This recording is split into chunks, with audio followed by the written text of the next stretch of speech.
9, 8, 7, 6, 5, 4, 3, 2, 1.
Wipe it down.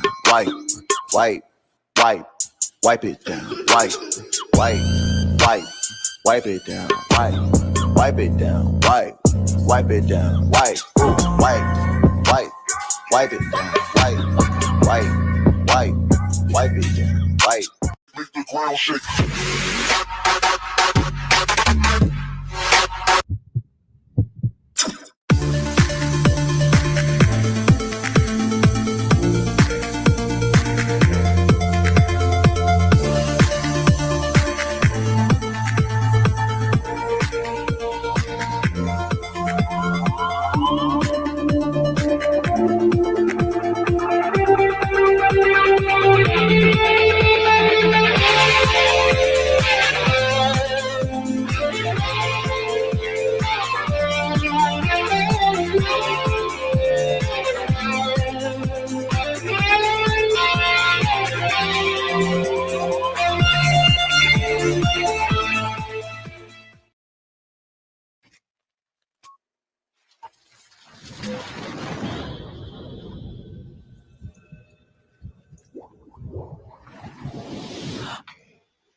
E começou a nossa última atividade da primeira Semana Nacional de Ciência e Tecnologia Multicampus, estreando 4 campos irmãos, Canoinhas, Caçador, Lages e São Carlos, essa turma aí fera demais.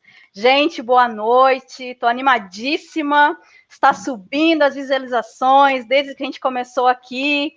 Olha, estou achando sensacional. Boa noite para todo mundo aí no chat. Dá um oi aí para mim, pessoal. Tudo bem? Compartilhem o link nas suas redes sociais para que a gente faça mais uma atividade aí da Semana Nacional ser um arraso. Opa, tá subindo de 106 para 111. Vamos lá, galera. Compartilha, compartilha, compartilha. Pessoal, então, aqui quem vos fala é Patrícia Martins, professora de Artes Visuais do Campus Caçador. Também sou coordenadora da extensão nesse momento e estamos aí com uma comissão maravilhosa, fazendo um show aí para a Semana Nacional deste ano, cheia de problemas, né? Assim, meu Deus, como é que a gente vai fazer sem os alunos no campus? Como é que a gente vai fazer com os projetos? Como é que a gente vai mostrar? E, ó, estamos arrasando, vocês estão sempre conosco aí, sucesso de público e de crítica. Hoje eu quero apresentar para vocês o meu parceirão aí, professor Felipe, de português, do Campus Caçador, nossa amadíssima Jordana, que vai estar conosco interpretando a palestra, também a Thalila, que vem revezar com ela, mostrando também que a gente se preocupa muito com as questões de inclusão, né, nos nossos eventos. E hoje eu estou aqui para apresentar uma pessoa boníssima, que é o Andrei. O Andrei é um cara muito gente boa, egresso também dos Institutos Federais. Ele foi orientação, o nome dele foi citado, né, foi indicado pelo professor Cristiano, lá do Campus Caçador. Obrigada, professor Cristiano, altas indicação, uma pérola aí que você conseguiu para nós. E antes de passar a palavra para ele, eu quero dizer para vocês que estão nos assistindo que a gente tem inscrição, tá? Para certificação no nossa palestra de hoje. Então, já vai ter o código ali para vocês verem, o link para se inscrever. E é isso. Gente, sem mais delongas, com vocês, Andrei, nosso palestrante sobre ciência de dados. Muito obrigado, Patrícia. Primeiramente, gostaria de agradecer o convite, né? Você comentou bem, eu sou egresso do Instituto Federal também, do Instituto Federal de Minas Gerais, e é uma honra estar aqui com vocês, fico muito feliz aí pelo convite, para a gente conversar um pouquinho hoje nessa temática tão interessante que é a inteligência artificial, né, que veio nessa Semana de Ciência e Tecnologia, e vamos lá. Ótimo. Então tá, eu vou então agora passar os slides para o professor. Enquanto isso, nós vamos ficar aqui no cantinho, só assistindo e curtindo, tá bom? Salceda, que estás aí conosco, aí nos backstages, meu querido, um beijo para ti, não te esqueci, tá? Mas pode me tirar aqui que eu vou colocar a minha tela.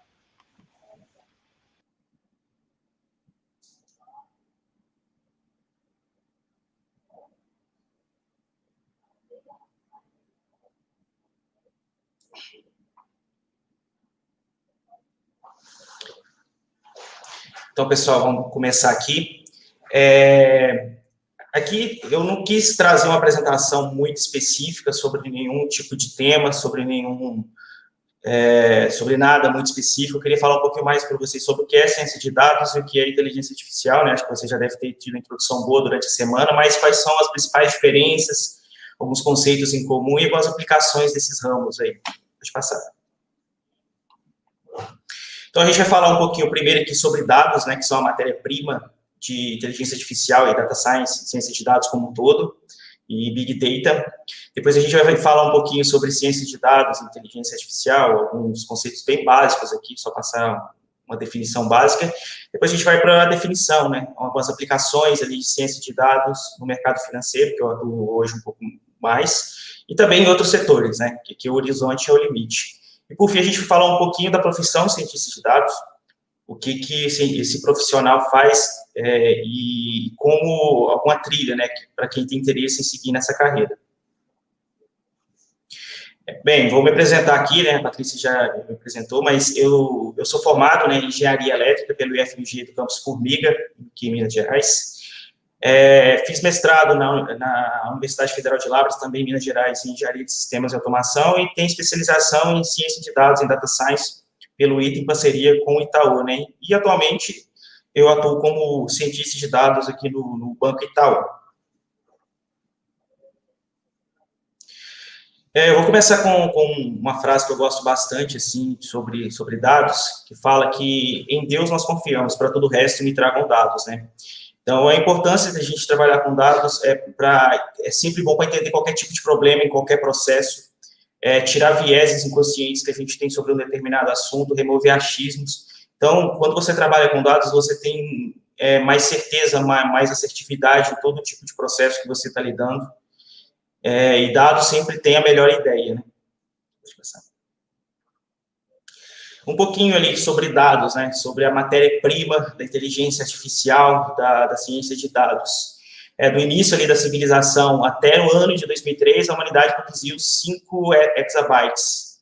Parece bastante, né? Que é 1 quintilhão de bytes. Mas hoje em dia a gente gera esse mesmo volume a cada 2 dias, né? Então, a gente pode ter uma noção da quantidade de dados que é produzida a todo momento com a internet, com smartphones, com computadores, com todo tipo de processo. A gente está gerando dados em cima disso. E para ter uma noção do quanto está crescendo, a gente tem um crescimento praticamente exponencial da quantidade de dados produzidos. Para você ter uma noção, o volume de dados armazenados na internet deve dobrar a cada 2 anos, né? Então, aquela lei de Moore, que quem vem de computação conhece bem, sobre os processadores, também se aplica a dados, né? Então, a gente precisa planejar como que a gente vai tratar, armazenar e tratar, né, no caso, esses dados e extrair valor deles. Deixa eu passar. E existe uma frase bem comum, um jargão bem comum, que diz que data é o novo petróleo, né? Porque tem algumas analogias que fazem sentido, né? É valioso, tanto o petróleo quanto o dado, mas seu refinamento adequado não pode ser realmente usado e não gerar nenhum valor para a gente. Então, para o dado gerar valor, essa informação, a informação, ela tem que ser armazenada, ela tem que ser processada, ela tem que ser tratada e, por fim, ela tem que ser compreendida para que ela possa gerar valor e gerar algum impacto, né? Deixa eu passar. Então, nisso, a gente tem um conceito, uma buzzword, uma palavra-chave que a gente tem hoje, que é o Big Data, né? Big Data nada mais é que são um conjunto de técnicas e abordagens ali no tratamento constante do crescimento e da complexidade dos dados. Então, a gente tem os famosos 5 Vs do Big Data, que é o primeiro, é o volume, que trata da quantidade de dados que são armazenados. Então, você tem que ter um planejamento da escalabilidade desses sistemas, principalmente porque o que é muito dado hoje, amanhã já não pode ser mais. A gente pode usar como exemplo que há 10, 15 anos atrás, um pendrive de 512 megabytes era gigantesco. Hoje a gente praticamente não consegue armazenar nenhum tipo de arquivo atual, né? Não consegue transportar muita coisa. Os dados têm que ser tratados com velocidade, né? Existe uma analogia bem legal que fala de atravessar a rua vendado, né? Se você tivesse que atravessar a rua vendado, num trânsito pesado, um trânsito movimentado, e a única informação que você tivesse seria uma foto do trânsito há 5 minutos atrás, provavelmente você não ia querer atravessar esse sinal. Então, é importante que a informação ela seja tratada em uma alta velocidade para que consiga gerar valor, porque dados do passado não conseguem agregar tanto ao negócio, ao problema que você quer tratar. Dados têm que ter variedade, porque não adianta você ter uma fonte de dados robusta, tratar um problema, sendo que você não tem variabilidade nesses dados, você vai ter somente um padrão, vai ter somente um caminho a seguir ali. E também hoje dados, né, não são somente aquelas tabelas, aqueles dados tabulares, números e tudo mais. Hoje dados podem ser textos, imagens, ações, e estima-se que 90% desses dados sejam não estruturados, né, que são esses dados de sons, texto e imagens. Dados têm que ter veracidade, e veracidade no sentido de dados passados talvez não tragam tanto valor, também pode ser por erro de sensores, por erros de cruzamento, quando você está fazendo uma junção de várias bases, e dados têm que ser reais, né? Porque você pode ter uma falsa conclusão de um problema se esses dados não forem confiáveis, né? E, por fim, dados têm que ter valor. Quando a gente fala de valor, esses dados armazenados têm um custo para você armazenar, e para suprir esse custo, esses dados têm que gerar algum valor em troca, né? Então tem que gerar algum entendimento sobre um determinado processo, sobre um problema, dar alguma ideia de alguma possível solução. Deixa eu passar. E aqui vamos introduzir um pouquinho, né, do conceito de inteligência artificial. Você já deve ter visto isso bastante aqui durante a semana. E é um termo que a gente vê muito na cultura popular, né, que tem vários filmes aí que abordam robôs inteligentes, normalmente associado, né, a um futuro, uma abordagem futurista, né, sobre a humanidade, né, que máquinas vão dominar, que a gente vai ficar à mercê de máquinas, mas na realidade isso não é bem assim, né. A inteligência artificial, ela se propõe a elaborar ali técnicas, dispositivos que simulem a capacidade de aprendizagem, né, humana, né, a capacidade de ser inteligente do ser humano, tenta simular essa inteligência humana. Isso a gente tem vários subcampos aqui dentro da inteligência artificial, que é o aprendizado de máquina, a gente pode falar também do processamento de linguagem natural, que é como a gente pode processar textos e voz e fala, visão computacional, como a gente consegue replicar a capacidade de enxergar, de identificar objetos em imagens e vídeos, e um ramo bem interessante também é a computação evolutiva, né?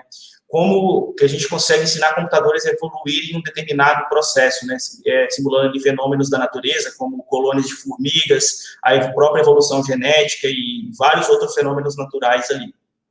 Deixa eu passar. E ciência de dados, né? Ciência de dados se difere um pouco da inteligência artificial, são ramos um pouco apartados, mas ao mesmo tempo juntos. E Data Science, uma definição mais formal, é um estudo disciplinado dos dados e informações inerentes ao negócio, né? A gente está falando de negócio, de algum problema, de algum ramo específico, e todas as visões que podem determinar esse assunto, né? Ela é uma ciência que estuda desde a captura dos dados, né, da informação, da transformação desses dados em algo útil, também a geração de novas informações a partir desses dados brutos, e análise de dados e, possivelmente, algum tipo de modelo preditivo, né? Então, a gente tem as análises preditivas em cima de ciência de dados, que quando você tenta fazer estimação de algo que vai acontecer daqui a um tempo, né? Uma estimação tentar prever o futuro, né? Eu não gosto muito de usar a palavra prever, mas é como se você tentasse fazer a predição de algo que pode acontecer. Por exemplo, uma abordagem meteorológica, se vai chover daqui uma semana, qual vai ser a velocidade do vento, esse tipo de coisa, né, que a gente vê no nosso dia a dia. A análise descritiva é mais entender a causa raiz de um problema, né? Então você olha mais para o passado e tenta entender o que está acontecendo em um determinado problema e trabalhar em cima da solução baseada nesses problemas, né. Também descoberta de padrões, né? Talvez a gente tenha uma massa de dados muito grande, que a gente quer extrair padrões, né, e agrupar características específicas, seja de usuários, seja de produtos, seja de qualquer tipo de variável que a gente está lidando. E pode voltar. E essa figura aqui mostra bem o quão multidisciplinar é a ciência de dados, né? A ciência de dados, ela trabalha com matemática e estatística, com ciência da computação e tecnologia da informação, com formas de programação, e conhecimento de negócio. É muito importante você ter o domínio e o conhecimento do negócio, né? E cada uma dessas três aí, interseção de duas, forma um tipo de conhecimento. Como exemplo, a ciência da computação com a estatística e matemática, a gente tem um aprendizado de máquina. O negócio com ciência da computação, você tem o desenvolvimento de software tradicional. E o negócio com matemática e estatística, você tem a pesquisa tradicional que a gente vê, pesquisa operacional, entre outras, qualquer tipo de pesquisa para resolver um problema. A interseção desses três campos, a gente tem a ciência de dados. Então, você traz todas essas habilidades, todas essas características para dentro de uma única ciência. Pode passar. E agora, é ciência de dados ou inteligência artificial? Eu diria que é um pouco dos dois. A ciência de dados, ela trabalha ali com algumas coisas que não está diretamente dentro da inteligência artificial. Então, a gente trabalha muito com matemática e estatística, seja para entender a distribuição de dados, até aquelas estatísticas básicas, como média, moda, mediana, a distribuição de probabilidade, visualização de dados, então você tem que saber representar bem um dado, talvez para apresentar, para traduzir para o usuário final, para o seu cliente, como apresentar, se vai ser um gráfico de barras, se vai ser um gráfico de pizza, se vai ser um gráfico de linhas, tudo isso a ver com essa visualização e análise exploratória, né, que você tem que entender, manipular esses dados para chegar nesse ponto, para extrair valor. E também existe essa parte, né, de tentar aprender, fazer com o algoritmo aprenda sozinho certos padrões dos dados. Então, a gente já inclui aí um pouco de inteligência artificial na sua forma de aprendizado de máquina e também, em alguns casos, o deep learning, né, com aprendizado profundo ali, que faz uso de redes neurais profundas, né, para tentar extrair valor. A junção disso, a gente tem a ciência de dados. Então, a gente, de certa forma, trabalha também com a inteligência artificial, mas tem a necessidade de incorporar outras habilidades para ser a ciência de dados. Pode passar. Eu vou dar uma pequena introdução aqui sobre machine learning, aprendizado de máquina, que é um campo, né, da ciência da computação, da estatística, vários campos aqui interligados, que dá habilidades dos computadores aprenderem sem ser explicitamente programados. Então, ao invés de você fazer um programa de computador que tem vários if-else, loops, e apresenta um padrão dos dados para ele e fala, olha, aprende aí para mim esse padrão, para a gente tentar estimar algum tipo de variável. E eles podem ser diversos tipos de algoritmos, né? Aprendizado de máquina pode ter o aprendizado supervisionado. Esse supervisionado é quando a gente tem uma variável resposta, que a gente chama, que é um target, por exemplo, a variável resposta pode ser, vai chover daqui uma semana ou não, isso é uma variável resposta. O aprendizado não supervisionado, que é quando você não tem uma variável resposta, você tem os dados brutos e você tem que extrair algum tipo de padrão dele. Isso é muito comum nos algoritmos de agrupamento, seja para fazer agrupamento de produtos, de clientes que acessam o site de e-commerce, e aprendizado também por reforço. Esse aprendizado por reforço é baseado em tentativa e erro, que simula bem o aprendizado de uma criança ali que tenta andar, que ela sofre recompensas, que ela tem recompensas quando ela faz algo certo, né, quando está aprendendo a ler, ou ler, coisa nesse sentido, e também ela é penalizada, né, não nesse sentido de penalizar a criança, mas o algoritmo ele é penalizado quando ele faz algo de errado, né, então é baseado nessa recompensa e penalização, ele vai aprendendo a executar uma determinada tarefa. Desses problemas que a gente mencionou, desses tipos de algoritmos de machine learning, de aprendizado de máquina, a gente tem alguns tipos de problemas específicos, né, como, por exemplo, de classificação, que é uma variável resposta discreta, né, se é sim ou não, se é 1, 2, 3, é uma variável resposta discreta. Mesmo voltando ao exemplo ali da análise meteorológica, se vai chover ou não, é simplesmente uma variável binária, que essa é a nossa variável resposta. Já problemas de regressão, a gente trabalha com variáveis respostas contínuas, né, então você não tem um espaço finito de possibilidades, né, você pode ter qualquer tipo de saída, como, por exemplo, tentar prever o balanço financeiro de uma empresa nos próximos meses, mês a mês, a quantidade de chuva a cada mês, é uma variável que pode ter qualquer tipo de valor real. E o agrupamento, clusterização, é aquele aprendizado não supervisionado, né, como eu mencionei, pode ser para agrupamento de clientes, agrupamento de produtos e outras aplicações. Esse é um pouquinho mais complicado e a gente não é tão comum, mas igual aos outros, mas ainda existem muitos problemas que podem ser resolvidos, né, entendidos com o agrupamento. Deixa eu passar. Aí eu vou falar um pouquinho das principais técnicas, né, que a gente trabalha aqui no dia a dia, não vou me aprofundar em uma delas para a gente não perder tanto tempo, mas os principais que são utilizados hoje em dia são algoritmos baseados em árvores, né, que são aquelas árvores de decisões que que vão descendo ali a classificação, com um monte de recortes, é praticamente um desenho de uma árvore, né?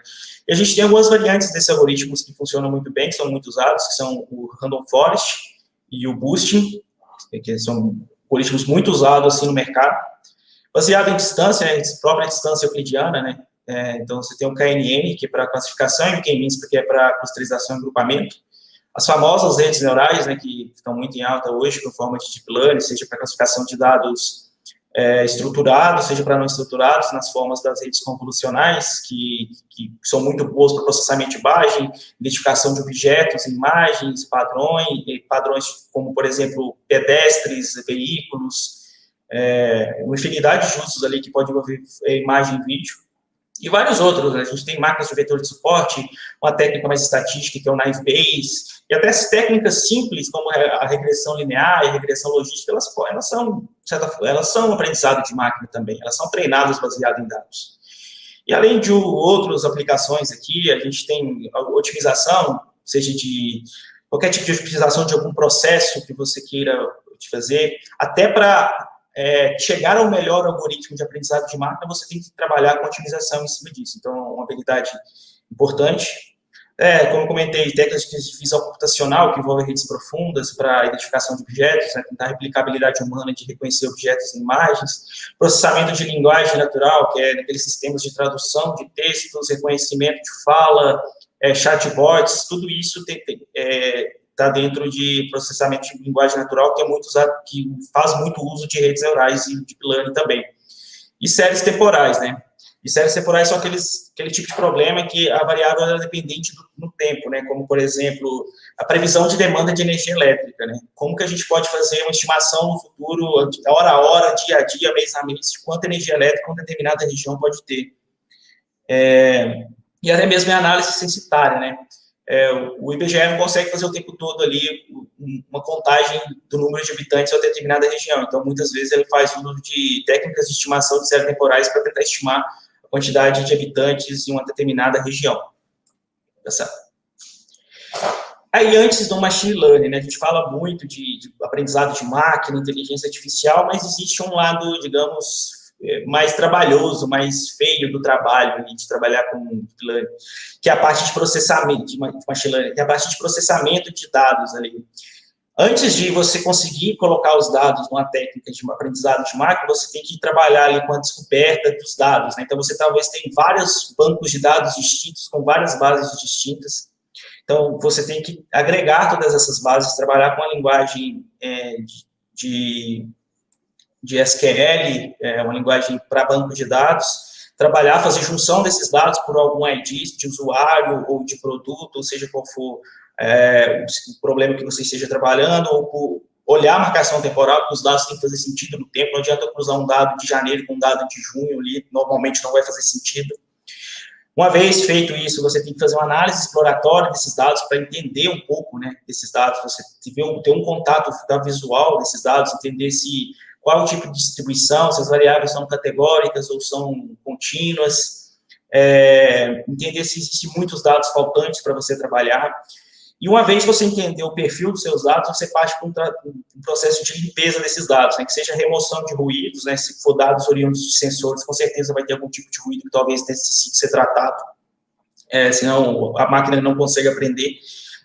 Tratamento de dados discrepantes, que a gente chama de outlier, que são dados muito aquém daquilo que você espera da distribuição normal desses dados. E também o tratamento de dados faltantes, que é um problema bem comum e bem recorrente, né? Talvez você não tenha uma determinada variável para uma determinada linha ali da sua tabela. Você tem que ver como que você vai fazer esse tipo de tratamento. Pode ser uma imputação por média, por mediana, tem várias técnicas aí. E muitas vezes você também tem que fazer a construção da sua variável resposta, né? Como que você chega ao que você quer predizer. Se você quer saber se vai chover na semana que vem, você tem que fazer uma estruturação desses dados, fazer um lag temporal, fazer uma manipulação para que de modo que você chegue na variável resposta, né? E a partir daí, a gente tem toda aquela pipeline tradicional, que é a construção dos dados de treino e de teste e seleção de modelos, que envolve um pouco de otimização, né? Aqui nesses dois gráficos aqui, a gente tem um pouco de uma pesquisa que foi feita com cientistas de dados sobre quanto tempo que é gasto em cada uma das atividades típicas de um cientista de dados, né?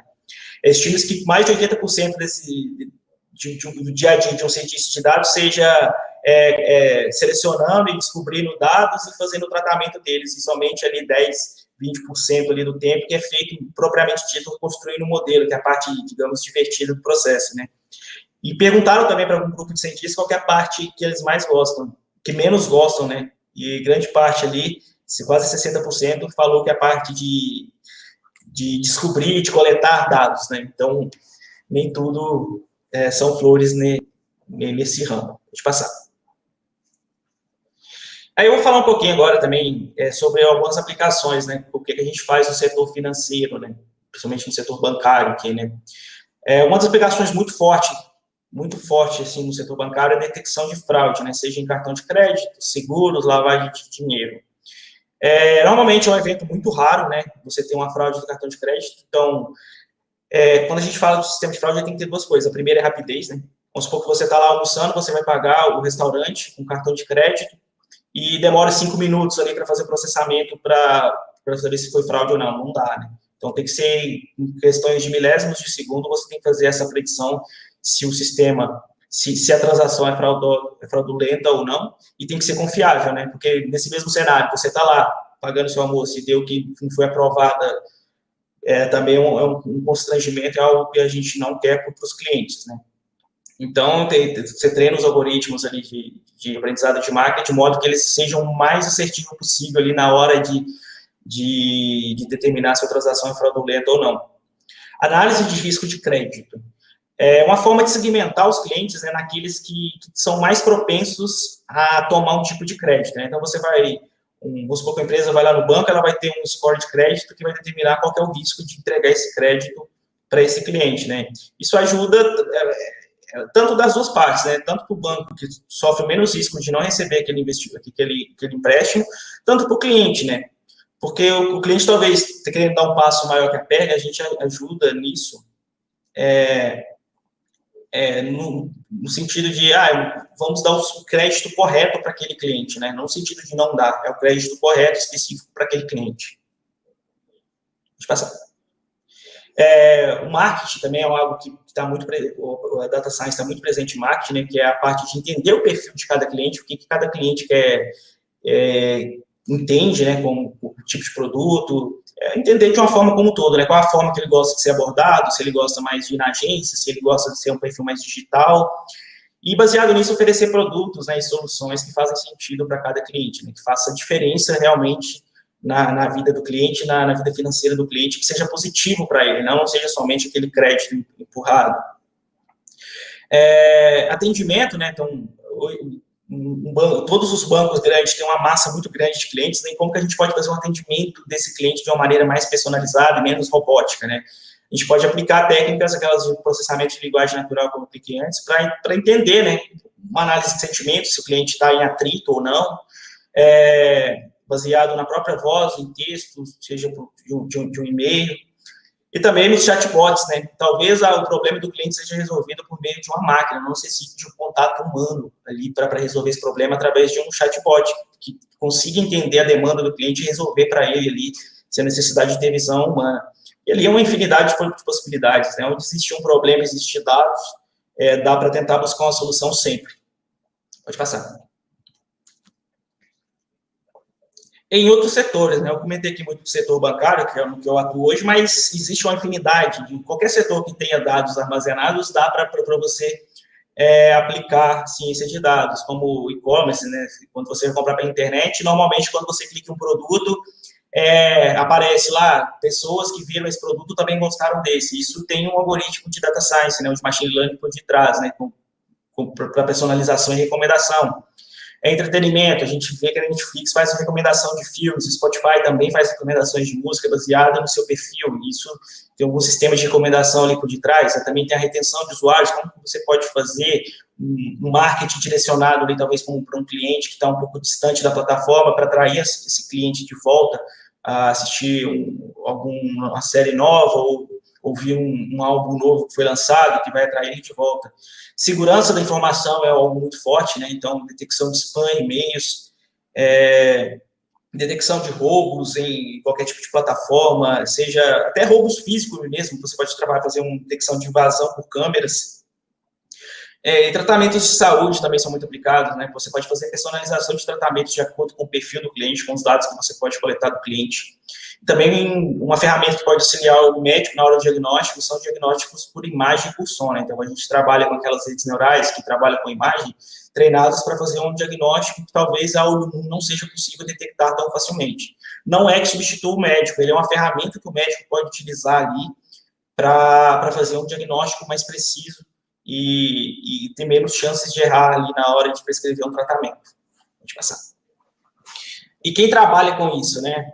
É uma profissão recente, né? Que é o cientista de dados, que nesse artigo aqui da Harvard Business Review, de 2012, falava que era a profissão mais sexy do século XXI. Eu acho que tem esse termo justamente porque existe uma demanda muito grande, né? A partir do momento que a gente teve esse crescimento exponencial da quantidade de dados, surgiu a necessidade de ter um profissional que conseguisse agregar todas as habilidades ali para fazer todo esse processamento de dados e gerar valor. Pode passar, né? E o cientista de dados, ele tem que ser muito multidisciplinar, né? A gente hoje ainda tem poucos cursos de graduação, não é um campo de estudo ainda formal, né? Está caminhando para a formalização um pouco maior, que ele trabalha com diversas disciplinas, né? Como matemática, você tem que entender um pouco de cálculo, de álgebra, de estatísticas básicas, como média, desvio padrão, mediana, algumas distribuições de probabilidade, testes de hipótese e algumas coisas assim são muito úteis. Visualização de dados, né? Como você pode representar esses dados visualmente, né? Para que faça mais sentido para a pessoa, para o entendimento mais fácil desses dados. Programação e computação são imprescindíveis, você tem que dominar uma linguagem de programação ali para trabalhar, seja R, Python, Julia, MATLAB, Octave, uma infinidade de linguagens ali, e um pouco também de Linux, de terminal Linux, então tem que ter um pouquinho, um pé e meio ali na computação também. Entender de persistência de dados.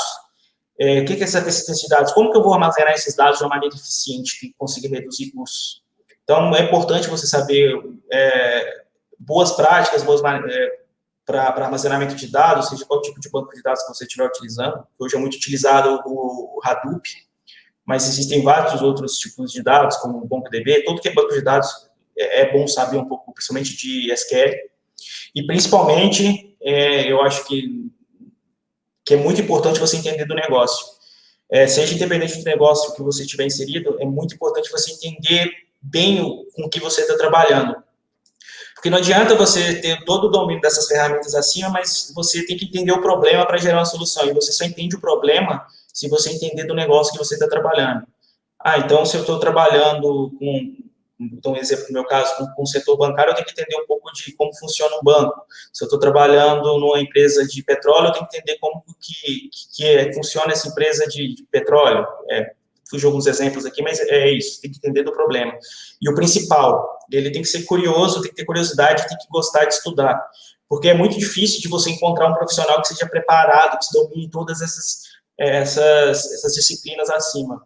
Então, a pessoa tem que estar sempre em constante evolução, estar sempre aprendendo, para um dia, né, ali dominar todos esses campos. E também surge muita coisa nova, né? Então, tem que estar sempre se atualizando, mesmo que já seja um cientista já mais experiente. Deixa eu passar. E ferramentas, né? Eu gosto muito de comentar sobre as ferramentas, né? Que eu acho que muita gente tem curiosidade sobre saber que tipo de ferramentas que a gente trabalha. As principais são as linguagens de programação ali, base, né? Que são, as duas principais são R e Python, de longe, assim, Python principalmente, que são linguagens que hoje já tem muitas bibliotecas prontas, muitos pacotes prontos ali, que já facilitam muito o trabalho do cientista.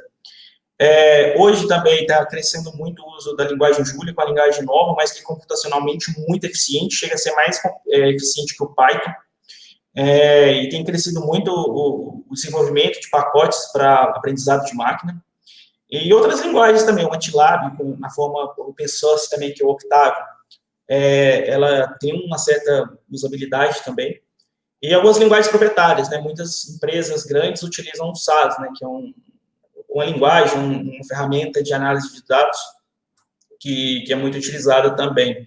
Como ambiente de trabalho, a gente utiliza muito o Jupyter Notebook, que é esse GIF que está aparecendo aí, é onde você tem células e você consegue programar dentro dessas células e fazer visualização em tempo real, testes em tempo real de dados, né? Então, é muito bom para análise exploratória, para desenvolvimento de modelos, testes, e você, dentro do Jupyter, você consegue trabalhar com praticamente todas essas linguagens. Basta instalar o núcleo, o kernel, e trabalhar. Não tem muito mistério, assim, e é bem útil, assim, seja para desenvolvimento, teste, é uma excelente ferramenta. Para pacotes, assim, eu gosto muito de recomendar o Anaconda, que é uma distribuição Python que já vem com muitos dados, muitos pacotes já prontos para machine learning, para aprendizado de máquina já dentro dele, já vem com o Jupyter instalado. Tem a possibilidade de instalar o R também em paralelo já. E a Google também tem uma ferramenta que é o Colab, que você tem esse Jupyter online. Então, se a sua máquina for um pouco mais fraquinha, o Google já te dá uma máquina ali com um bom processamento ali para você fazer seus testes, e tudo isso em nuvem, né? Faz a computação em nuvem. E é tudo gratuito, é muito bom de se trabalhar também, é uma excelente ferramenta. Pode passar. E por onde começar, né?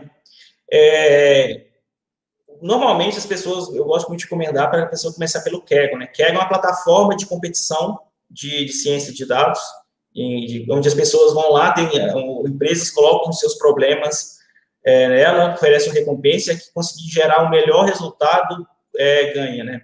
Mas, além da competição, existe uma troca muito grande de conhecimento lá dentro. Então, você tem algumas trilhas ali de conhecimento, onde você consegue começar, criar o seu primeiro modelo de aprendizado de máquina ali. Lá também você tem a possibilidade de rodar seus códigos dentro da própria plataforma, então você nem precisa rodar na sua máquina. E também tem uma variedade, né? Hoje você tem uma gama muito grande de cursos online. Eu vou recomendar aqui alguns, né? A Coursera e a edX são plataformas já conhecidas, tem muitos cursos na área de programação em Python, de aprendizado de máquina, de Learning. Dá para ter a opção de você fazer gratuitamente, mas são em inglês. A Udemy e Udacity também tem vários cursos em ciência de dados. No Brasil, aqui a gente tem a Data Science Academy, que oferece um bom conteúdo também, é pago, mas é um excelente conteúdo. E também hoje a gente já começou a ter educação formal, né? A gente já tem cursos de ciência de dados em diversas faculdades, a PUC, a FGV, no estado de São Paulo, a Univesp, que é a Virtual de São Paulo, já tem um curso de ciência de dados. E como demorou um pouco, a gente só está tendo essa discussão mais agora, o mercado busca muito quem tem formação acadêmica na área, né? Se você fez um mestrado ou doutorado, sua pesquisa como um todo na área de aprendizado de máquina, inteligência artificial, o mercado gosta muito, é bem aceito, assim, né? Essa formação acadêmica de fazer um mestrado e doutorado também. Pode passar. Para concluir aqui, né, o que me motiva, né? Por que eu gosto de trabalhar com isso, né? Como eu comentei, eu sou formado em engenharia elétrica e praticamente migrei totalmente de área, né? Por que eu gosto de estar trabalhando com isso? Primeiramente, é um mercado aquecido, né? Então você se sente seguro de estar trabalhando nessa área, é bom sentir que o mercado está crescendo, que você está começando dessa área junto com o mercado, né? Tem muito potencial de inovação, é um profissional que tem que estar na área para ser disruptivo, que tem que gerar mudança, ser um fator de impacto, um fator de transformação onde você está. Envolve muita mudança de mentalidade, talvez, em empresas, e você faz isso através da ciência de dados. É um dia a dia muito dinâmico, né? Eu brinco que você nunca está trabalhando com o mesmo problema de um dia após o outro, são sempre problemas diferentes, não tem uma rotina fixa, e eu gosto muito disso. E trabalhar também com a fronteira do conhecimento, né? Como eu disse antes, você tem que estar sempre estudando, e é bom você estar sempre estudando, porque você vê o que está acontecendo na academia, empresas também investem muito em pesquisa, e você está sempre vendo o que está sendo feito quase que em tempo real, né? Se você tiver interesse ali, está estudando. E, complementando, está sempre estudando, aprendendo, né? Aprender é muito bom. E com comunidade, né? Já chegando no último tópico, a comunidade é muito colaborativa. Então, se você tiver alguma dúvida, é só ir na plataforma Stack Overflow, alguém já vai ter tido a mesma dúvida que você. Se você não tiver, alguém vai estar lá para responder. Não existe tanta competição por por segurar ferramentas ou técnicas novas. Então, várias empresas criam pacotes muito bons para se trabalhar e disponibilizam de forma gratuita. Então, o open source que é muito presente em ciência de dados, né? E pode passar a agradecer, acho que é isso. Eu gostaria de agradecer novamente aí o convite, espero que de alguma forma eu tenha contribuído aí com o evento. Foi uma experiência muito boa estar aqui com vocês. E vamos para as perguntas, né? Eu não sei se eu vou conseguir responder todas, né? A gente não pode acabar de falar que sabe tudo, mas, na medida do possível, vamos tentar responder as perguntas de todo mundo, ou pelo menos encaminhar, né? Direcionar para cada um, tirar a dúvida de cada um aí. Maravilha, Andrei, muito bom. Aqui, pessoal, segue os contatos do Andrei aqui na tela, né? Lembrando também de vocês fazerem a inscrição para o evento de hoje, né? O pessoal está colocando aí direto os links. Quer tomar uma aguinha, André, antes da gente começar a mandar bala aí? Legal. Eu deixo meu contato aí. Se alguém tiver alguma dúvida, pode mandar um e-mail, pode entrar em contato comigo no LinkedIn, que pode mandar pergunta lá. Ótimo. Não precisa ter medo. Então, que bom, Andrei. Olha, eu sou da área de artes, né? Então, para mim, tudo é muito novo. Embora eu tenha especialização em educação à distância, então a gente flerta um pouquinho com algumas coisas, assim, mas mais relacionadas com a escola, né? Eu fiz algumas relações aqui com alguns aplicativos gratuitos que nós, professores, acabamos baixando, e sempre acontece com as pedagogas, assim, essa conversa, né?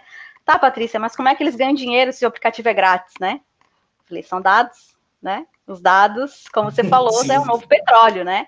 Então, a gente sempre comenta assim, você já viu que interessante quando você fala alguma coisa e aparece no teu Facebook as promoções, ofertas, do nada. Você falou em tênis, aparece um tênis. Você falou, então... a gente que é usuário leigo, né, que não é da área de sistemas, a gente também consegue perceber na nossa vida, no dia a dia, essas questões, né? É um pouco polêmico isso aí, né? Mas para quem aceita, eu acho que é interessante, sabe? Sim. Eu acho tem gente que não gosta, saber. Mas eu acho interessante. Isso. Então, vamos lá. O Vinícius Bortolini perguntou, fez 3 perguntas, na verdade. Ele falou primeiro assim, ó, como escolher a melhor técnica a ser usada? Você acha que ficou muito amplo? Você pode responder. Não, dá para responder. A gente costuma dizer que não existe uma técnica unânime, né? Que é aquela bala de prata para resolver qualquer tipo de problema, para resolver qualquer tipo de problema. Então, cada tipo de problema específico ali tem uma técnica que vai se sair melhor. E, normalmente, é feito isso de maneira empírica, né? Tentativa e erro. Por isso que eu comentei até que existem técnicas de otimização que são propriamente feitas para fazer essa escolha de modelos. Então, você trabalha ali de maneira iterativa, fazendo teste, erro, e no final das contas você consegue ter um modelo que melhor se sobressaiu para aquele problema. Tem alguns outros fatores de restrição, né, como custo computacional, que acho que eu não comentei, mas algumas técnicas são mais demoradas para serem executadas e treinadas que as outras. E algumas têm algumas restrições, né, por exemplo, normalmente talvez você tenha que explicar o porquê de um resultado. Por que vai chover semana que vem? Algumas técnicas, elas são, a gente chama ainda, são caixa pretas, né? A gente não sabe o que aconteceu, qual foi a equação matemática, o que aconteceu lá dentro. Algumas técnicas já são mais fáceis de você ter essa interpretação, como as baseadas em árvores. Então, você consegue entender o caminho que os dados passaram até chegar naquela conclusão e você consegue interpretar. Então, tudo depende do problema, se tem a necessidade ou não de estabilidade, se você tem uma restrição computacional, e se não, é a otimização mesmo. Uhum. Ele também pergunta, Andrei, em uma questão de automação de vendas, para analisar compras de um cliente, e quais seriam as melhores ofertas para se fazer a ele? Qual técnica seria melhor? Eu acho que essa é uma complementação da primeira, né? Sim. Uhum. Nesse caso, normalmente isso é um típico problema de agrupamento, né? Então, você tem que tentar encontrar clientes com um perfil semelhante. Por exemplo... eu comprei um fone de ouvido e um teclado, né? Eu estou olhando aqui para a minha realidade, né? Que eu gosto de jogar no computador. Aí, outra pessoa também, então, você foi lá e comprou um fone. Aí, baseado no meu histórico de compras, ele vai notar que o nosso perfil é semelhante, né? Então, a gente vai ficar agrupado no mesmo tipo de cliente, né? Que é o público que gosta de fazer compras de produtos gamer. Então, ele provavelmente vai te recomendar comprar um teclado, comprar um monitor, comprar um mouse, baseado já nesse grupinho que a gente tem inserido, né? Uhum. E o Vinícius ainda pergunta, a terceira pergunta dele final, quais ferramentas você recomenda para quem quer iniciar nessa área de ML, Machine Learning, né? Recomenda alguma determinada fonte para encontrar bons materiais sobre esse assunto? Sim, até comentei, acho que no último slide, né? O Kaggle é uma plataforma muito boa para quem está começando, excelente. Lá você tem vários notebooks para você já começar a se exercitar com alguns datasets que a gente chama de datasets de brinquedo, para você entender o problema, ver como é que funciona. E fontes de informação, nossa, é difícil até de enumerar, porque tem muita coisa boa hoje. Tem um blog, acho que depois eu posso até passar, que é o Towards Data Science, que tipo, tem muita publicação de conteúdo, tutoriais, sobre qualquer tipo de técnica. É muita coisa em inglês, né? Infelizmente, mas já tem muito conteúdo em português também. Uhum. Mas, assim, é infinidade, assim, é difícil até de recomendar, mas o Kaggle ali é um bom pontapé inicial para quem quer começar. Uhum. A professora Cibele, nossa querida colega lá de Caçador, da área da administração, ela pergunta o seguinte, o Itaú utiliza a inteligência artificial na área de gestão de pessoas? Em quais processos, subsistemas, seleção, avaliação de desempenho, gestão de carreira, etc.? Excelente pergunta e ainda não. Existem iniciativas lá que já estão no pontapé inicial ainda. Eu não trabalho muito nessa parte de pessoas, mas eu sei que ainda não tem. Eu sei que várias empresas aí pelo Brasil já têm feito isso, né? Porque você tira um pouco de... aquele ponto que eu falei, você tira o viés. Enquanto você tira o viés, a gente espera que as máquinas tenham menos viés na hora de fazer qualquer tipo de contratação. Mas existe a iniciativa, mas ela está bem embrionária ainda. Uhum, mas é possível e até recomendável. É possível, é recomendável. Uhum. O Vinícius, novamente, um beijo para ti, Vinícius, que legal que você está participando bastante. Como ocorre o processo de levantamento de dados e a sua análise? Vejo muitas pessoas trabalharem com Excel nessa situação, mas teve alguma outra ferramenta mais indicada? Eu raramente uso Excel no meu dia a dia. Com o próprio Python e o Jupyter Notebook, você consegue fazer todo aquele tipo de análise que você faria no Excel. E depois que você domina ali a ferramenta, já tem um pouco mais de familiaridade, eu acho que é até um pouco mais produtivo. Excel também é útil. Eu brinco que todo mundo gosta de descer o pau no Excel, mas ele é bom. Assim, para algumas finalidades, ele é bom, não é uma ferramenta ruim. Mas, assim, o Python e R, junto com o Jupyter Notebook, você consegue fazer gráficos, gerar tabelas para visualização. Então, a própria linguagem já consegue desempenhar esse papel que o Excel também faz. Mas o Excel também não deixa de ser utilizado ali. Ótimo. O Thiago Duarte perguntou, onde conseguir os dados para praticar? E precisa de uma máquina muito potente para treinar modelos? Para começar, os dados, no Kaggle tem muitas fontes de dados, lá também é um repositório de dados, tem dados de problemas reais de empresas lá, são dados reais. E tem eu não vou me recordar agora, mas tem um repositório da Universidade de Califórnia que tem vários dados também, dados acadêmicos, né, para quem tem alguma curiosidade de começar alguma coisa, lá é um bom repositório de dados. E para computador, né, que você tem que ter para treinar isso, depende do seu problema, do tamanho dos seus dados, tudo depende do tamanho da sua base de dados. Como eu disse, hoje tem algumas opções interessantes, como o Colab, né, que é uma ferramenta gratuita do Google, que dá para ter uma memória RAM robusta, tem bons processadores, e você consegue treinar seus modelos lá. Mas, normalmente, talvez o problema, dependente da escala do problema, até uma máquina mais simples consegue executar também sem problemas. Talvez demore um pouco mais, né? Mas consegue. Uhum. O Everton Reinaldo perguntou, recolher dados, analisar, projetar a máquina para responder esses dados recolhidos e produzidos em prática, sempre se atualizando e aprendendo. É mais ou menos isso? Isso. A parte de aprendizado, né, é tentativa e erro, né? O aprendizado de máquina, ela aprende errando, então é um processo interativo.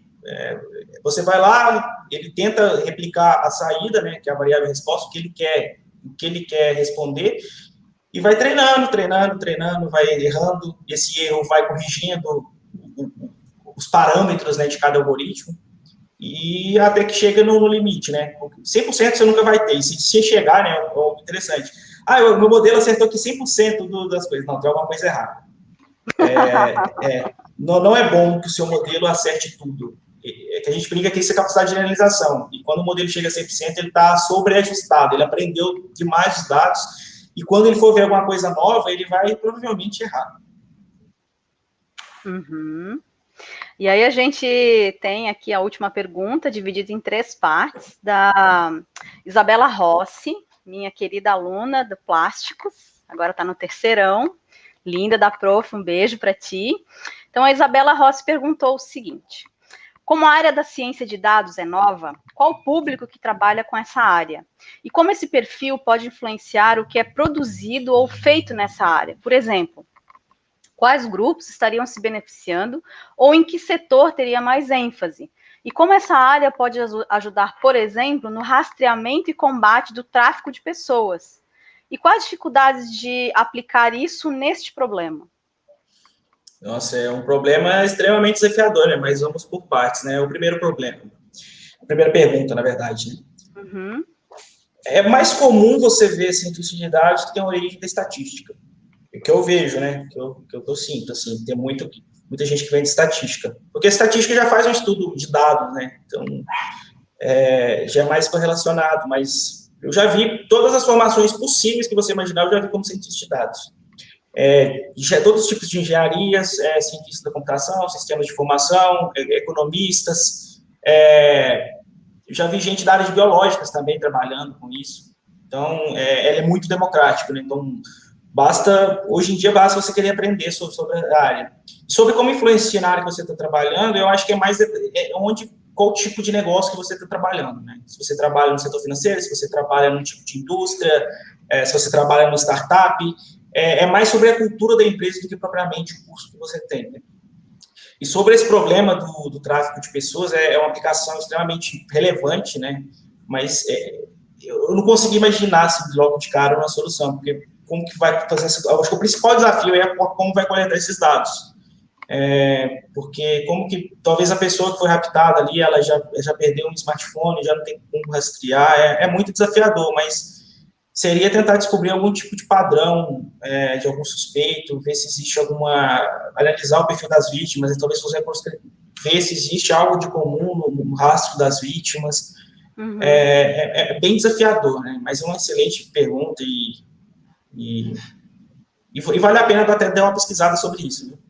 E aplicações de diversas áreas, né? É incrível, assim, você consegue atender um espectro muito amplo de utilização, né? Eu tenho uma pergunta aqui do Wellington, que é o nosso colega de TI, lá de Caçador. Um beijo para ti, Wellington. Ele pergunta, eu acho que é a última pergunta da noite, tá? Uhum. Andrei, no Itaú, vocês utilizam servidores próprios ou servidores em nuvem para processamento de dados? O Itaú, ele faz uso de um servidor próprio, né? O Itaú, eu não sei, acho que tem uns 5 anos, ele lançou o data center dele, que fica em Mogi Mirim, se eu não me engano, no interior de São Paulo, que é o maior data center da América Latina, né? Então, a gente faz mais uso de infraestrutura própria, né? Mas, principalmente, por causa de restrições, né? Porque como a gente trata de dados bancários, talvez não é bom que esses dados fiquem na mão de terceiros. Até por restrições do Banco Central, segurança da informação, garantir segurança de clientes e de quem todo mundo está envolvido, a gente acaba trabalhando com a própria nuvem interna, né? Mas existem alguns serviços do Google, da Amazon também, mas depende da aplicação. Se a aplicação não for tão delicada, faz uso, mas grande parte, assim, é tudo interno mesmo. Uhum. O professor Cristiano está me falando que tem uma pergunta ainda do Vinícius. Vinícius, se você tiver aí, você pode, por favor, repetir para nós? Eu acho que eu perdi. Aí a Isa, só para finalizar, a Isabela coloca assim, né, sobre a questão de tráfico de pessoas, né? No caso de um grupo que atua nessa área, eu quis dizer que seria uma área muito masculinizada ou branca. E como isso afeta e o que é produzido para quais grupos sociais são beneficiados. Então... Entendi. Assim, infelizmente, hoje ainda é um pouco muito masculina essa área de ciência de dados, né? Mas existem várias empresas, o Itaú tem iniciativas em fazer atração de talentos femininos, outras empresas também têm esse movimento. Eu tenho algumas amigas que têm um movimento que chama Cloud Girls, acho que você pode procurar depois, que é um movimento bem interessante de fazer essa inclusão de mulheres na área de data science. Questão racial também, tem esse mesmo problema, né? A gente tem que trabalhar sim, na solução, né? Tentar incluir o máximo de pessoas possíveis, uma quantidade de diversidade. E todas as empresas têm buscado isso, né? Acho que é uma iniciativa bacana, acho que o mercado tem tentado, de alguma forma, corrigir isso, né? Que acho que é um erro que tem que ser corrigido. E tem boas iniciativas bacanas, né? E eventos como o nosso, assim, de ciência e tecnologia, a gente tem, né, dentre os objetivos de desenvolvimento sustentável, também a questão da inserção das meninas no universo tecnológico, né? Então, é muito importante, que bom que a gente está derrubando algumas barreiras aí de gênero, né? Sim. É importante. Acho que tem que parar de aquela coisa, né? Curso, se for de tecnologia, engenharia não é para menina, né? Não tem nada disso.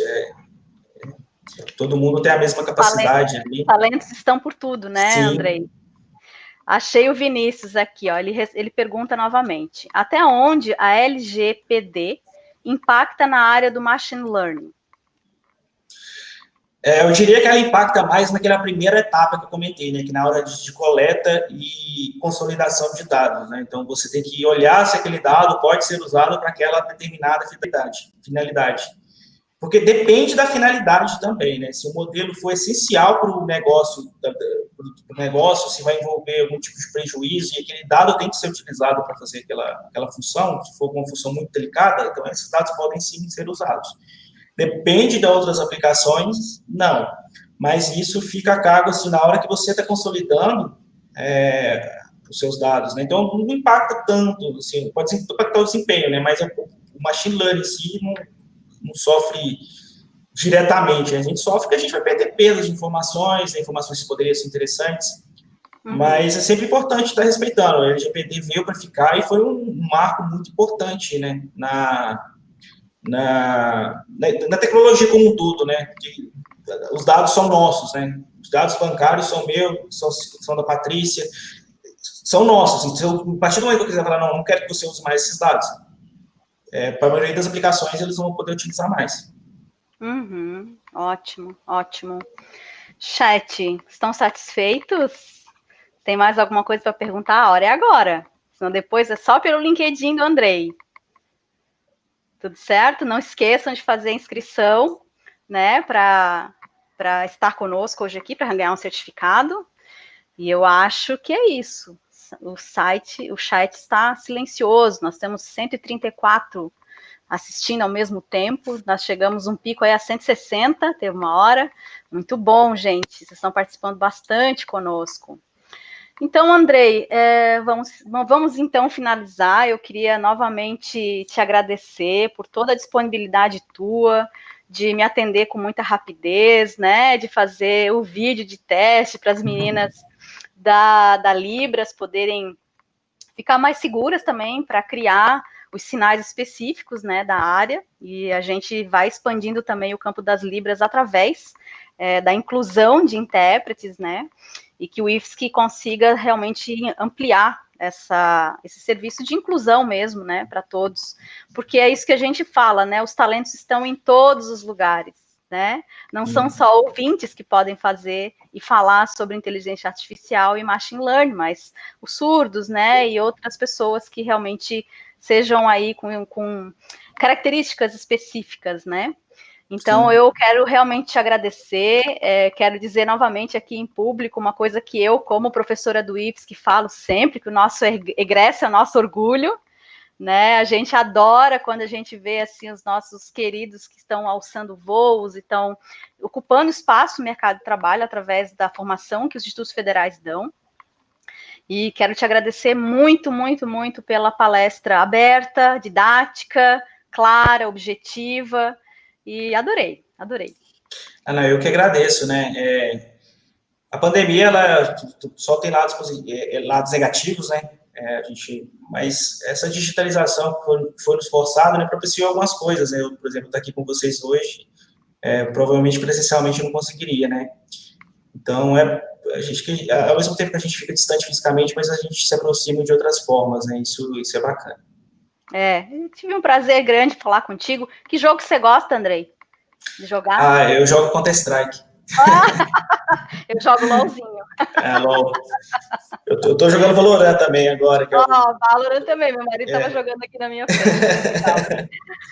Muito legal. Olha, muito obrigada, tá? De novo, Cristiano aí que está nos assistindo, brigadão. Foi uma ótima indicação, perfeita.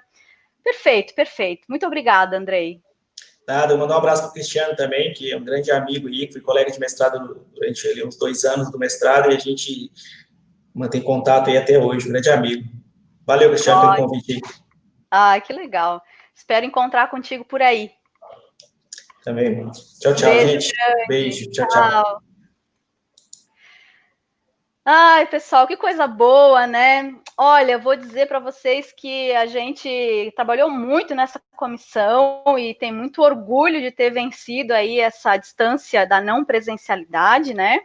Então, os passos que seguem agora para nosso encerramento da Semana Nacional, eu vou fazer um encerramento oficial aqui e logo após nós vamos chamar os nossos bolsistas que trabalharam conosco aí nos bastidores, um por um, vai ter aí uma chance de aparecer para vocês verem o rostinho desses guerreirinhos aí que nos ajudaram, muito assim responsáveis, estavam sempre conosco aí ajudando, e no final, gente, vai ter um vídeo com toda a comissão e um pouquinho dos erros aí de gravação e de live, e esse nervosismo, e passa uma coisa, não sei se vocês viram ontem, mas eu fiquei repetindo, essas lindezas, foi muito engraçado.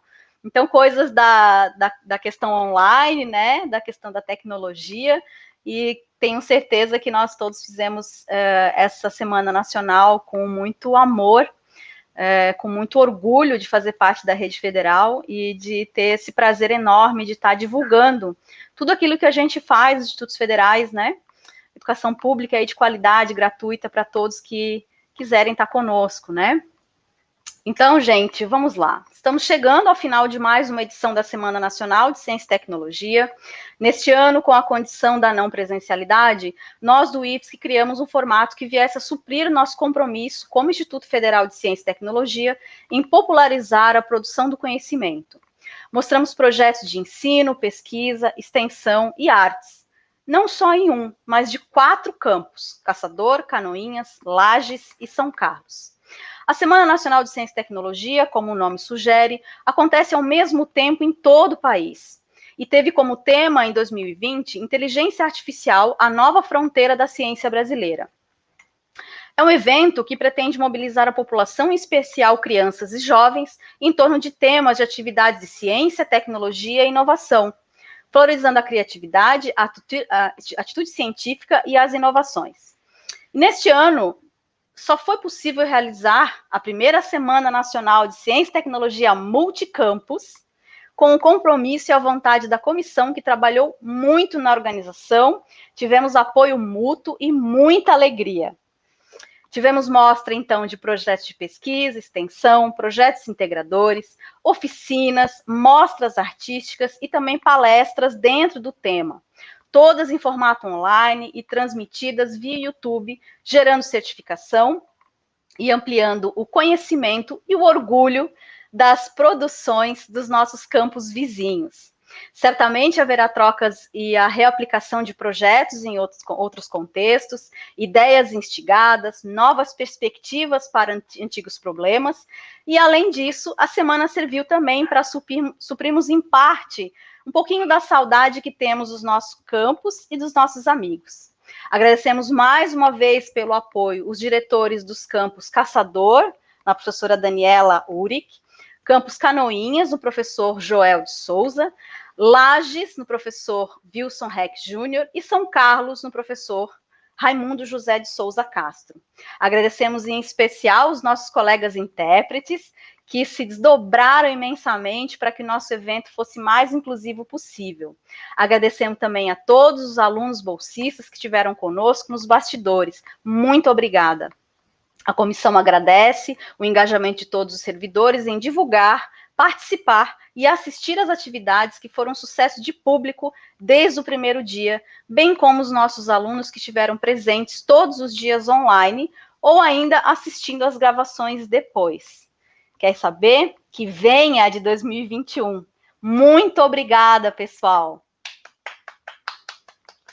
E agora eu vou chamar os bolsistas para estarem conosco aqui, para dar um oizinho para o nosso público. Quem é que está aí no backstage? Quem é que está aí nos bastidores? Alô, alô, bolsistas! Olá, tudo bem? Quem está aí? Oi, oi! Oi, boa noite. Boa noite! Olá, boa noite. Boa noite. Boa noite! Oi, gente. Boa noite, tudo bom? Boa noite. Olha essa boa noite, turma boa me ouvindo? aí. Sim. Sim. Vamos passando, povo. O chat, presta atenção que já está acabando a inscrição, rápido. Boa noite, boa noite. Ah, esqueci minha webcam no trabalho. Ah, bem hoje, né? Ah, aí, pessoal, a galera aqui da coxia desse teatro lindo que a gente fez esses dias. Olha aí, que legal. Mais alguém tá aí? Fechou? É muita gente, gente. Então é isso, eu fico por aqui, muito feliz, muito realizada. A gente achou que não sabia como ia fazer esse ano. A professora Daniele está aí comigo, o professor Bruno, né? Sabe que a gente ficou aí um tempão questionando e foi maravilhoso quando a gente percebeu que nós tínhamos colegas aí de campus bem pertinho da gente e foi, assim, um orgulho tremendo, sabe? Assim, conhecer esse povo, conhecer esses projetos, né? Saber que alguns problemas acontecem em várias cidades, às vezes soluções de uma cidade são problemas, trazem a solução para um problema de outra cidade, e a gente se encontrou aí nesses dias, né? Então é isso, gente, eu me despeço de vocês com muito carinho, bastante cansada, mas muito feliz de ter realizado mais essa Semana Nacional, num formato inédito aí para nós, e com grande sucesso de público. Então, fiquem com a gente mais um pouquinho, porque nós estamos aí com vídeos bem legais de toda a comissão e com um pouquinho de erros de gravação, tá bom? Um beijo grande, boa semana para vocês e continuamos juntos na Rede Federal. Beijos! Salceda, toca aí, querido!